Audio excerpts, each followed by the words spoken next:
Hello college students, this is me Ishita and you all are watching Innu Pathshala. आज हम cover करेंगे unit number 2 start करते हैं introduction. सो इस chapter के अंदर हम पढ़ने वाले हैं डिटरमिनेंट्स ऑफ फॉरेन पॉलिसी। अब डिटरमिनेंट्स किसको कहते हैं? डिटरमिनेंट्स कहते हैं उन फैक्टर्स को जो इंडिया की फॉरेन पॉलिसी को इफेक्ट कर रहे हैं, ठीक है, या इम्पैक्ट कर रहे हैं। तो डिटरमिनेंट्स क्या है? वो फैक्टर्स जो इंडिया की पॉलिसी को इन्फ्लुएंस कर रहे हैं, इम्पैक्ट कर रहे हैं। अब इस चैप्टर के अंदर हम ये सारे सब टॉपिक इन डिटेल्स पढ़ने वाले हैं। नेक्स्ट पॉइंट जो है यहाँ पे ये है कि इंडिया की जो फॉरेन पॉलिसी है वो कंटिन्यूटी और चेंज दोनों रिफ्लेक्ट करती है। आप इस लाइन को इंट्रोडक्शन में यूज कर सकते हो। इस चैप्टर से अगर कोई भी क्वेश्चन आता है तो लिख लेना उसको, इंट्रो में आप इसको यूज कर सकते हो। कंटिन्यूटी और चेंज का मतलब क्या है कि हमारी बहुत सी ऐसी पॉलिसीज हैं जो पुरानी है, उनको हम आज तक कंटिन्यू करते आ रहे हैं, यानी कि अपनी जो फॉरेन पॉलिसी है उस पर हम स्टिक हैं। Next change. चेंज का मतलब ये है कि समय के अनुसार जो है हमने अपनी फॉरेन पॉलिसी में सुधार भी लाया है और चेंज भी लाया है। मेन ऑब्जेक्टिव क्या है इंडिया फॉरेन पॉलिसी के? पहला, अपने देश की सॉवरेनिटी को प्रोटेक्ट करना, ठीक है। सॉवरेनिटी का मतलब क्या होता है कि इंडिया एक ऐसा देश है, सक्षम है, जो अपने इंटरनल और एक्सटर्नल डिसीजन खुद लेने में, हमें किसी और देश की नीड नहीं है कि वो हमें गाइड करे या बताए कि हमें क्या करना चाहिए क्या नहीं। हमारे देश के जो प्रधानमंत्री हैं वो सक्षम है इंटरनल और एक्सटर्नल डिसीजन इंडिया के खुद लेने में। नेक्स्ट इज नेशनल सिक्योरिटी, यानी कि जो हमारे इंडिया की बॉर्डर्स हैं उनको सिक्योर रखना, अपनी देश की जनता को प्रोटेक्ट करना। Third, economic development. जो फॉरेन रिलेशन है वो इतनी ज्यादा इंपॉर्टेंट क्यों है? जिससे इंडिया एडवांस कर सके in economy. Maintaining independence in international affair. International जो भी डिबेट होते हैं, डिस्कशन होते हैं, मीटिंग्स होती हैं, वहां पर इंडिया का सेपरेट और इंडिपेंडेंट मत हो, ओपिनियन हो।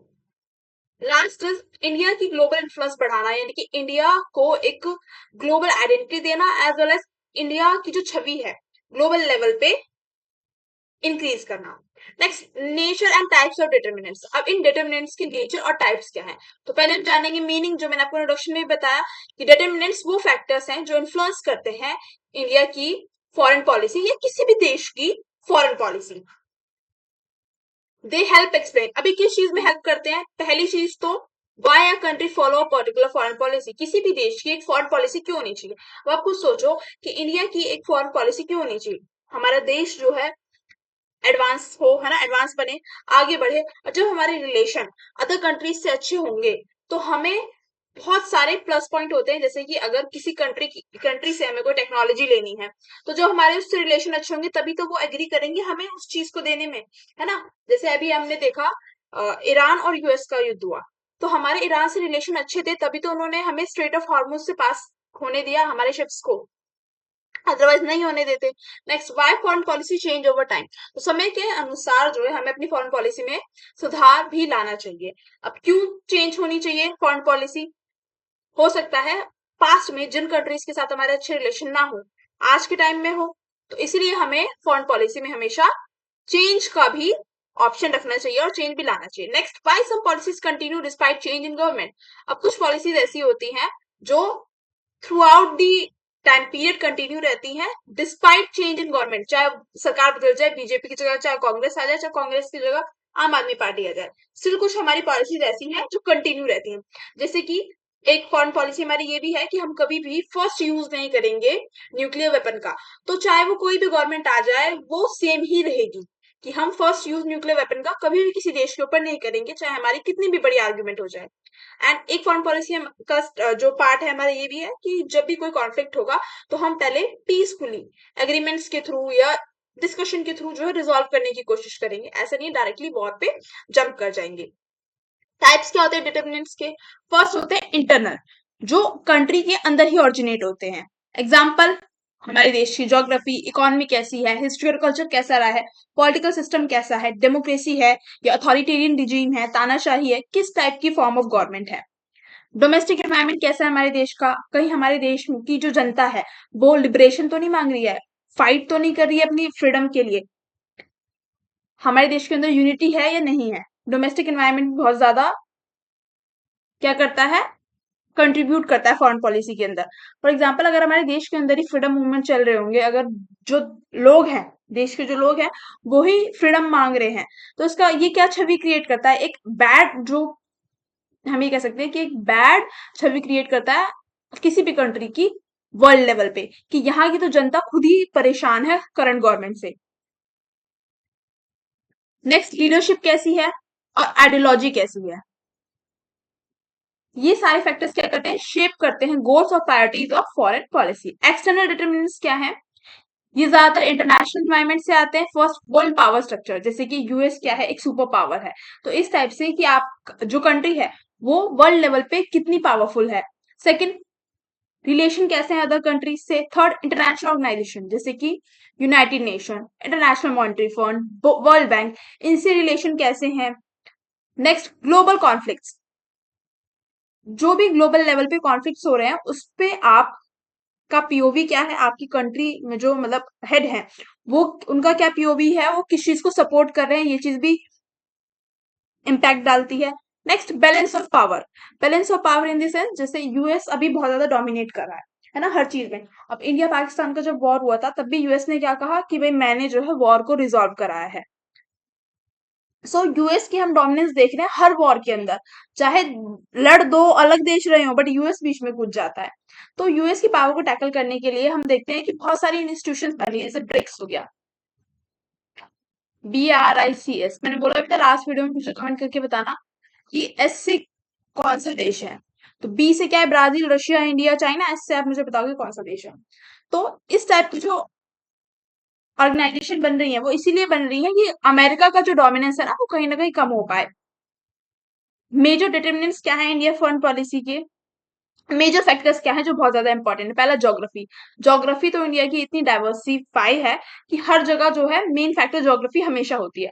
तो इंडिया की जो ज्योग्राफिकल लोकेशन है वो इन्फ्लुएंस करती है इंडिया की सिक्योरिटी भी और एक्सटर्नल रिलेशन भी। देखो, इंडिया के जो नॉर्दर्न साइड में हम देखें तो बहुत ज्यादा हिमालयास है ना। साउदर्न साइड में हम देखें, साउदर्न अगर हम नीचे भी आएंगे तो नीचे हम क्या देख रहे हैं, ओशियन है ना, ओशियन है। तो इंडिया में जो ये वाला ट्रेड है, ओशियन ट्रेड है, ये भी पॉसिबल है। एंड अगर हम नॉर्दर्न साइड में जाएंगे तो जो सिक्योरिटी का थ्रेट है ना वो कम हो जाता है बिकॉज ऑफ एक्सट्रीम कंडीशन, क्योंकि हिमालयस में इतनी एक्सट्रीम कंडीशन होती है कि उधर से आ पाना बहुत ज्यादा डिफिकल्ट हो जाता है। स्टिल हम देखते हैं पाकिस्तान जैसे कुछ महान कंट्रीज हैं जहाँ की जो टेररिस्ट ऑर्गेनाइजेशन है वो स्टिल क्या करती है, ऑक्यूपाई करने की कोशिश करती है टेरिटरी इंडिया की। सो सिक्योरिटी मेंटेन करना एक बहुत बड़ा फैक्टर है। एंड जब हमारे आसपास के जो देश हैं उनसे रिलेशन अच्छे होंगे तभी हम अपनी कंट्री की सिक्योरिटी मेंटेन कर पाएंगे। जैसे हमें नेपाल से ऐसा इतना खतरा नहीं है बिकॉज हमारा फ्रेंडली रिलेशन है, बट पाकिस्तान से है तो ज्यादा फोर्सेस हमें किस साइड देखने के लिए मिलती है, पाकिस्तान साइड में देखने के लिए मिलती है। अब नेक्स्ट क्या है, लार्ज साइज की वजह से इंडिया, क्योंकि one of the largest country है इन दी वर्ल्ड।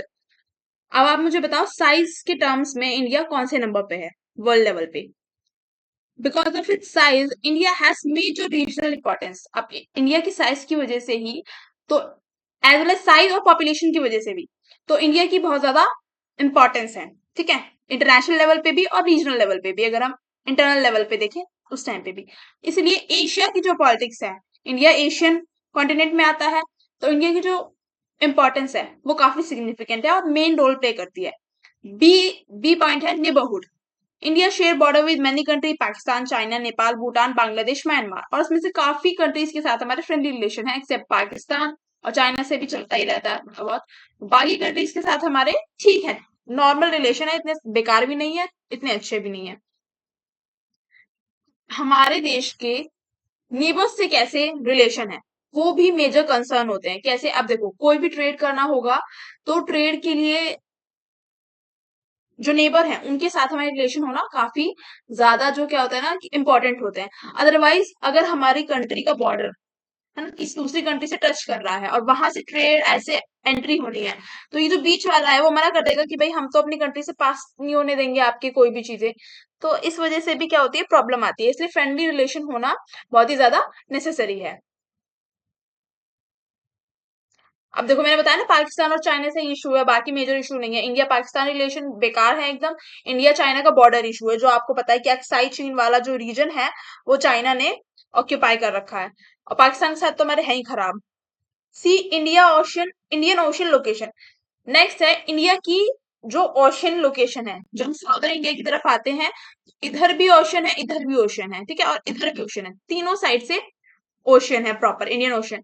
तो इंडियन ओशन कनेक्ट करता है एशिया, अफ्रीका और यूरोप को। इसलिए भी इंडिया की जो लोकेशन है वो बहुत ही ज्यादा इंपॉर्टेंट है, और इंडिया की प्रॉपर रोल एशियन पॉलिटिक्स में बहुत ही ज्यादा इंपॉर्टेंट है। अब इंडिया फोकस करता है मैरीटाइम सिक्योरिटी पे, सी रूट पे और रीजनल स्टेबिलिटी पे। डी पॉइंट है security concern. Geography create security challenges. अब ज्योग्राफी की वजह से बहुत ज्यादा सिक्योरिटी चैलेंजेस आते हैं। अब आप जब नॉर्दर्न साइड जाओगे ना, जो हिमालयन रीजन है, वहां पे कई जगह ऐसी हैं जहां पे बॉर्डर बनाना ही पॉसिबल नहीं है। और इसी की वजह से क्या होता है ना, कि बॉर्डर अगर है भी तो उसके नीचे से हम देखते हैं ना मूवीज वगैरह में, कि कैसे बना बना के, क्या कहते हैं उसको, गुफा कहेंगे, क्या कहेंगे, नीचे टनल, टनल, हाँ, टनल टाइप बना बना के जो है क्या करते हैं, टेररिस्ट आ जाते हैं या अदर कंट्री के लोग आ जाते हैं। टेररिस्ट ही आते हैं बेशक, ऐसे लोग तो कौन ही आएंगे, जो टेररिस्ट हुए या फिर जो स्पाइज होते हैं वो लोग टनल के थ्रू आ जाते हैं।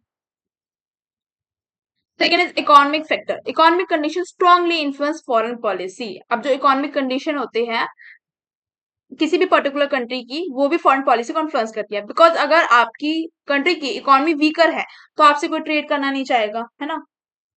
तो after independence India need economy development. तो जब हमारी देश को आजादी मिली तो देश की हालत बहुत ही ज्यादा खराब थी। इसीलिए नेहरू जी ने जो है इंडस्ट्रियलाइजेशन पे बहुत ज्यादा फोकस किया था, टेक्नोलॉजी और फॉरेन इन्वेस्टमेंट पे बहुत ज्यादा फोकस किया था।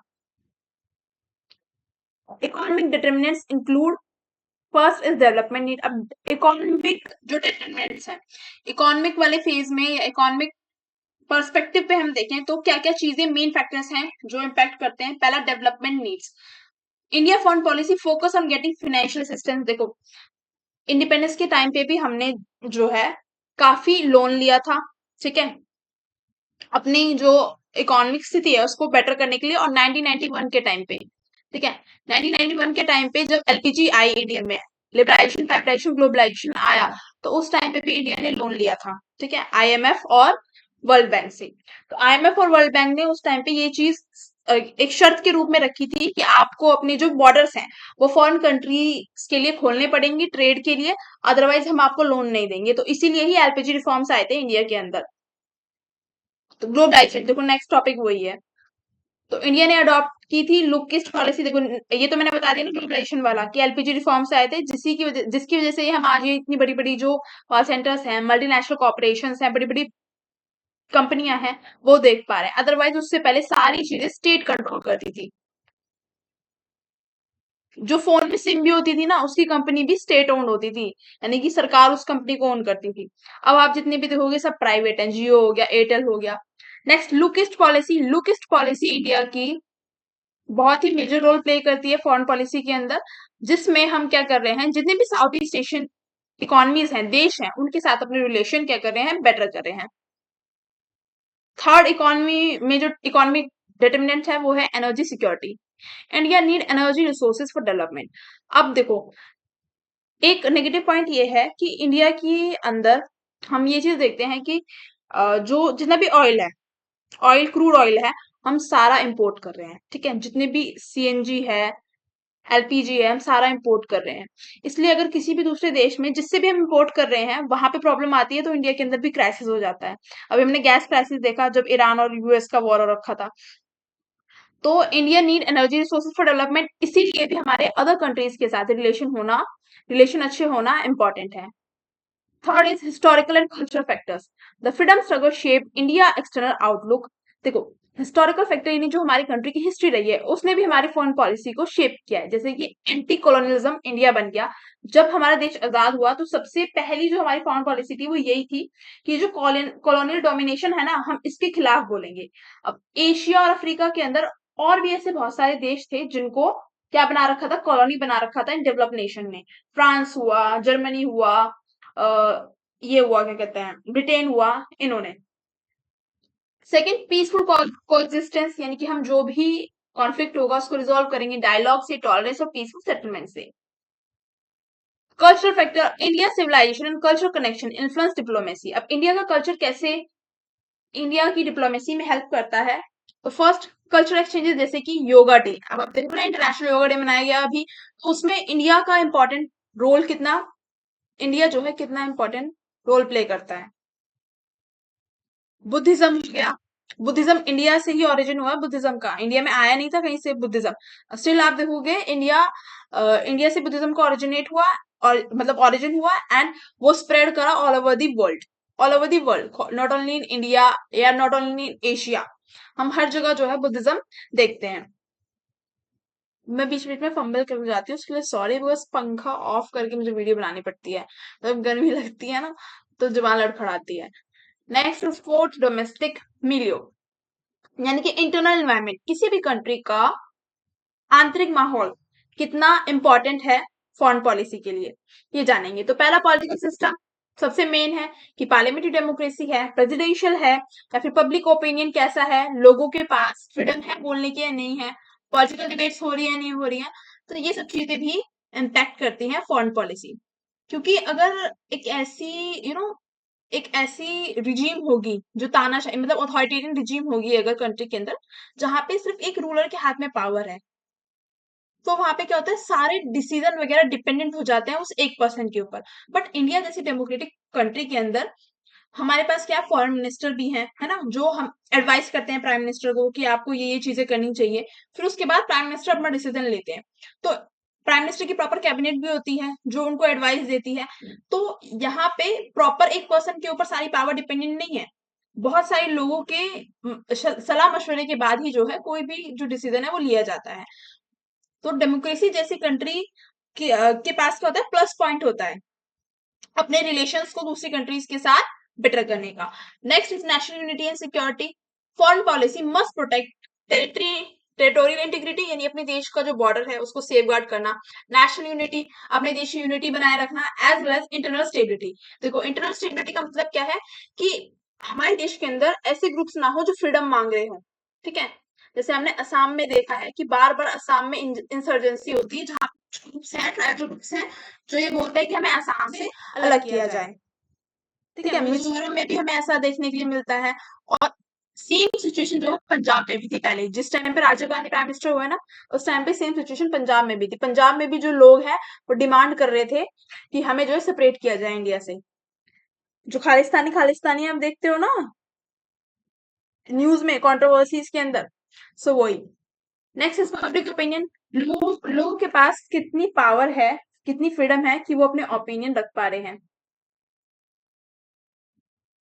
D point is economic condition, एक स्ट्रॉन्ग इकोनॉमी प्रोवाइड करती है more for policy option rather than a weak economy. ये मैंने आपको पहले भी बात बता दी कि जिस कंट्री की इकोनॉमी स्ट्रांग होगी, ठीक है, जैसे कि इंडिया थर्ड लार्जेस्ट इकोनॉमी के अंदर है अभी, है ना, तो जिस कंट्री की इकोनॉमी स्ट्रांग होगी, ट्रेड करने के जहां पे चांसेस होंगे, जहां से कॉस्ट बेनिफिट रेशियो अच्छा होगा, तभी जो है अदर नेशन जो है आपके साथ रिलेशन अच्छे करना चाहेंगे ट्रेड के मतलब से, ठीक है। अदरवाइज जो है अगर वीक इकोनॉमी होगी तो बहुत कम चांसेस हो जाते हैं अपनी पॉलिसीज को, जो हम डिबेट कर रहे हैं आपस में, जो डिस्कशन कर रहे हैं, डिबेट नहीं सॉरी डिस्कशन कर रहे हैं दूसरे देश के फॉरेन मिनिस्टर्स के साथ, तो वो चीजें जो है वीक पड़ जाती हैं।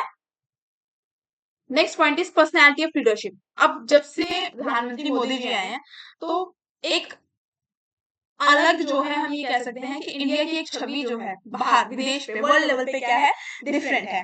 कहीं ना कहीं मुझे तो पॉजिटिव पॉइंट, मैंने प्रीवियस वीडियो में भी बोला और इस वीडियो में भी बोल रही हूँ, मुझे सिर्फ बीजेपी का एक प्लस पॉइंट यही लगा है कि लीडरशिप क्वालिटीज में जब बात आती है, तो जब मोदी जी का नाम आता है ना, तो बस मुझे एक ही प्लस पॉइंट लगता है कि हाँ इंटरनेशनल लेवल पे तो हाँ इंडिया का कुछ सुधार हुआ है। अब जवाहरलाल नेहरू के हम टाइम पे देखेंगे कि जवाहरलाल नेहरू किस किस चीज से इन्फ्लुएंस थे, आइडियलिज्म से, पीस और नॉन अलाइनमेंट से।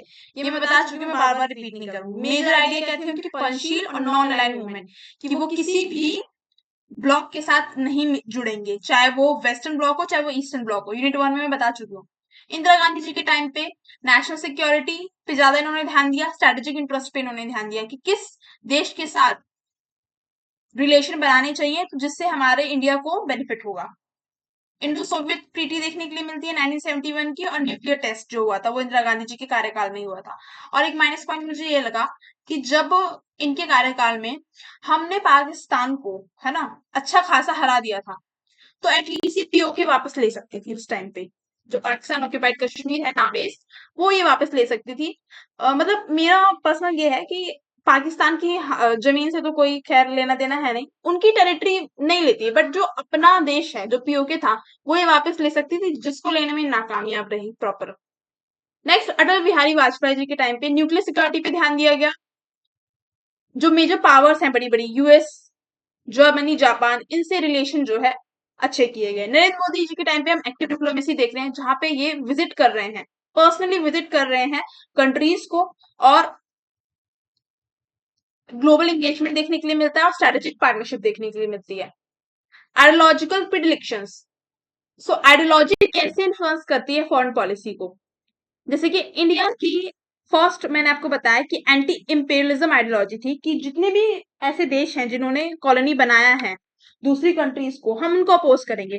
तो इससे क्या होता कि जब इंडिया ने सपोर्ट दिखाया उन वीकर नेशन को जिन्होंने इंडिया जैसी सेम स्थिति महसूस की थी, तो कहीं ना कहीं उन देशों का सपोर्ट इंडिया को मिला। नॉन अलाइनमेंट से क्या बेनिफिट हुआ कि हम किसी भी ब्लॉक के साथ नहीं जुड़े, तो ये इंडिया को इंडिपेंडेंट, कि इंडिया अपने जो डिसीजन लेने में इंडिपेंडेंट है, ये चीज दिखाता है। Third, peaceful coexistence.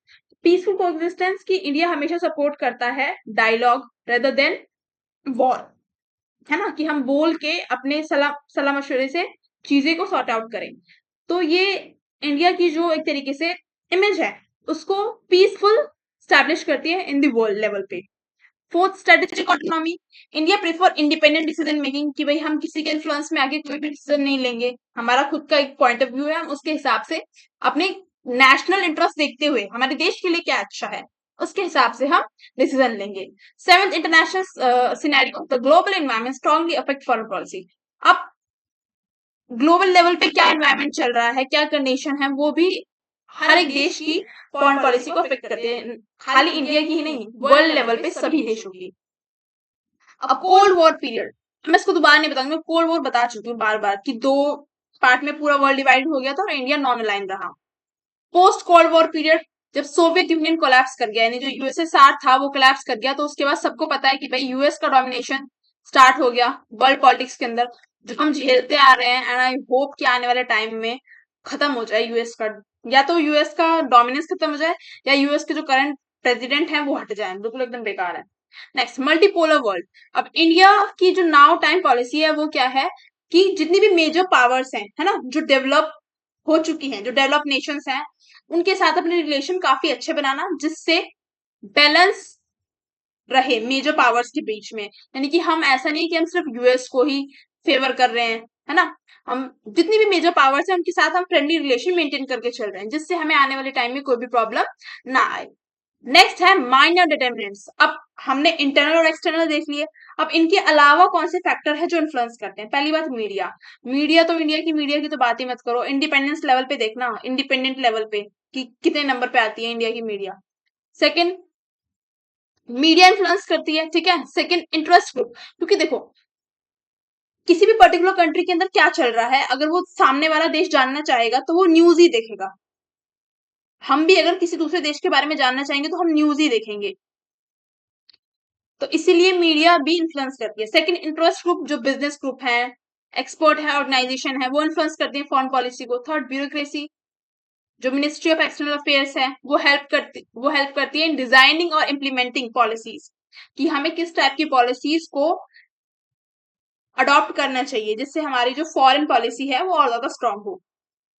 Fourth, technology. Technology effect, जैसे कि डिफेंस, कम्युनिकेशन, हमारे इकोनॉमिक रिलेशन कैसे हैं, डिफेंस हमारा कितना स्ट्रांग है, कम्युनिकेशन लेवल हमारा कैसा है between different countries.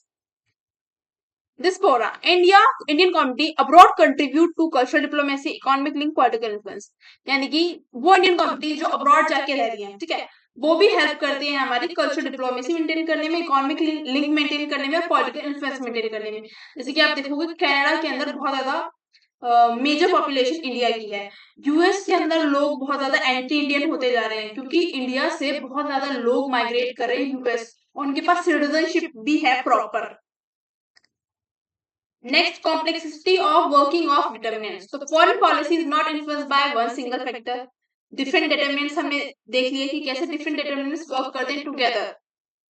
To influence India foreign policy. अब मैं बार दोबारा नहीं बताऊंगी, ये मैं बता चुकी हूँ।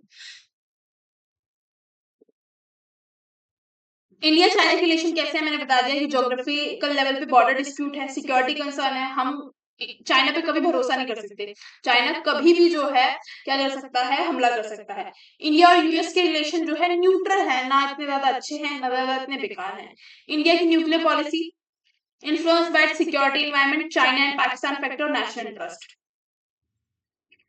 इंडिया न्यूक्लियर वेपन बनाएंगे इसलिए कि भाई वो अपने देश को प्रोटेक्ट कर सके चाइना और पाकिस्तान जैसे देशों से, एज वेल एज अपने नेशनल इंटरेस्ट को प्रमोट कर सके, कि सामने वाला देश हमें कमजोर ना समझे कभी भी। नेक्स्ट है इंटरैक्शन अमंग डिटरमिनेंट्स। अब इंटरैक्शन का मतलब क्या है कि some time determinant support each other. कभी कभी क्या होता है कि जो फैक्टर्स इंपैक्ट कर रहे हैं फॉरेन पॉलिसी को, सपोर्ट करते हैं। कैसे? एग्जांपल के थ्रू समझो, जैसे कि economic growth increase India ability to pursue stronger diplomacy. अगर हमारी कंट्री की इकोनॉमिक ग्रोथ अच्छी चल रही होगी तो हम ट्रेड लेवल पे और कंट्रीज के साथ जो है कनेक्ट कर पाएंगे और ट्रेड एग्रीमेंट कर पाएंगे और अपनी इकोनॉमी को ज्यादा बूस्ट अप कर पाएंगे। But economic cooperation within our country में कंटिन्यू डिस्पाइट पॉलिटिकल डिसएग्रीमेंट। अब इस लाइन का मतलब क्या है, चाइना के एग्जांपल से समझो। देखो चाइना और हमारे रिलेशन बहुत खराब है, स्टिल हम देखते हैं कि चाइना का जो गुड्स हैं, जो चाइना की गुड्स कंपनी प्रोड्यूस कर रही है, वो इंडिया मार्केट में सबसे ज्यादा आपको देखने के लिए मिलेंगे चीप लेवल पे। ठीक है, जितने भी चीप गुड्स है ना, वो ज्यादातर चाइना से ही आए हुए होते हैं इंडिया मार्केट में। और इंडिया जो गवर्नमेंट है वो भी इसके लिए कुछ नहीं कर रही है। ऐसा नहीं कि जो इंडिया की गवर्नमेंट है उन्होंने बैन कर दिया है चाइना को, चाइना के जो गुड्स हैं कि नहीं इंडिया मार्केट में नहीं बिकेंगे, या उन पे टैक्स लगा दिया है जैसे यूएस ने टैक्स लगा दिया था ना। इस टाइप से कोई भी मेजर जो है इंडिया की गवर्नमेंट ने नहीं अपनाया है, क्योंकि वो नहीं चाहती कि रिलेशन और ज्यादा खराब हो। बल्कि चाइना को इम्पैक्ट पड़ा है ट्रेड में, वो भी इसलिए पड़ा है क्योंकि देश जो है, देश के जो नागरिक हैं वो जागरूक हो रहे हैं। वो लेबल पढ़ के तब सामान लेते हैं कि हाँ मेड इन चाइना है तो हम नहीं लेंगे, क्योंकि चाइना जो है भाई हमें सपोर्ट नहीं करता कभी भी। तो इसीलिए वो भी बहुत कम परसेंटेज में लोग हैं जो समझदार हैं, एजुकेटेड लोग हैं। अदरवाइज ज्यादातर लोग जो है सस्ती चीजें देखते हैं, सस्ती चीजें मेजरली चाइना से ही आती हैं। सो यहाँ पे हमारा चैप्टर खत्म होता है, काफी लंबा चैप्टर था। Thank you for watching the video. अगर आपको वीडियो अच्छी लगी हो तो do like and subscribe my channel.